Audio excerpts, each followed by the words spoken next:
Hi, ladies and gentlemen. This is Tony Holowitz, and I want to thank you for being here for this ACT tip. One of the most compelling things that I talk about when I'm working with my ACT software clients is this. Why are you using ACT? What are your ACT goals?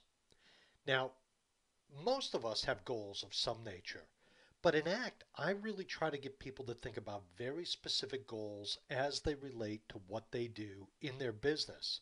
And in my opinion, for most of us that are in business, we have two types of primary ACT contacts. Those are clients and those are prospects. Now, depending on where you are in the cycle of your business, maybe you've been established and you're around a long time, or maybe you're new and maybe you have more prospects than clients, regardless of which direction or what type of situation you're in, to me, one of the most vital things you can think about is deciding what are your goals. An example of that is when you have a contact in ACT, any contact, whether it's a prospect or a client, and in this today I'm going to talk about clients first. If you have a client, how often do you want to contact that client? When I talk to my clients about setting goals, I tell them to have two types of main goals during a month. The first Monday of the month, I want you to write down a list of the things you want to accomplish on that first Monday of the month. For example, you might decide that you want to send an email to all of your clients on the first Monday of the month. And one of the things that happens is this, and why this is relevant is the following. ACT will tell you a story, and that story will give you information back. I'm going to come down here and I'm going to click on the latest activities tab, and I want to draw your attention to the latest activities here.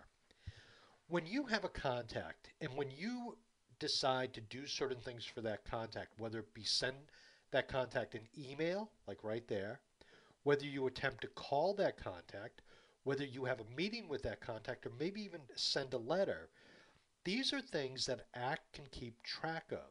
It tells you the story of the contact, how often you've reached out to that contact.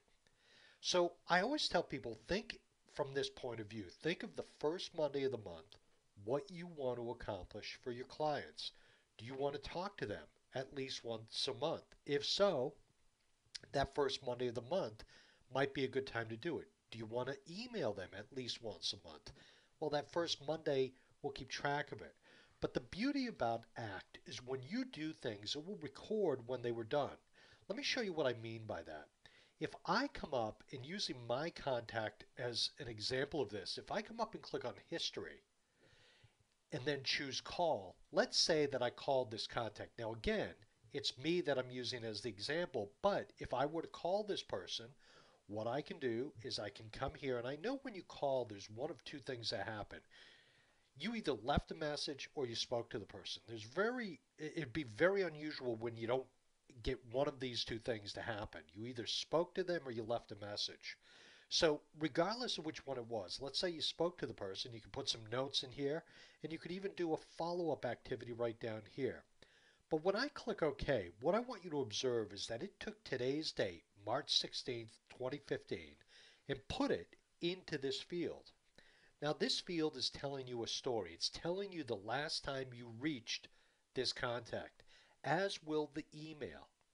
So this is the thing. If you have goals, it's important that you keep track of your goals. And obviously, we get busy. We might get behind on things. But because you do things, sending email, calling, meetings, this is a history or a record of things that you have or have not done. So when I talk to people about goals, I talk to them about the fundamental approach to reaching out to their contacts. How do you want to reach them? Do you want to meet with them? Do you want to call them? Do you want to email them? Whatever it is, ACT is a great tool for keeping track of those. And because it's a great tool for keeping track of those, it can also tell you when you're not doing things. For example, one of the things that I like to do with my clients is help them set up groups to put contacts in certain groups for things they have and have not done. So to me, you need to think about goals. And that's one of the first things I always ask my clients. What is it you're trying to accomplish? It is so vital to making ACT work and be productive for you. I can't stress it enough. So to start with, just to simplify it, think about the first Monday of the month, what you want to accomplish, and think about what you want to accomplish all the other Mondays. What are some of your weekly goals? If you look at it from that point of view and really think it through, and again, if you need help, I'm here to help you. Don't hesitate to set those in place because it will make you better at what you do when reaching out to your clients. And then once you sort of get that plan in place, then you can take that plan and sort of put it into effect for your prospects. Things might change a little bit, but it's a great starting point. Ladies and gentlemen, my name is Tony Hollowitz, and I want to thank you for being here. Have a wonderful day. Bye now.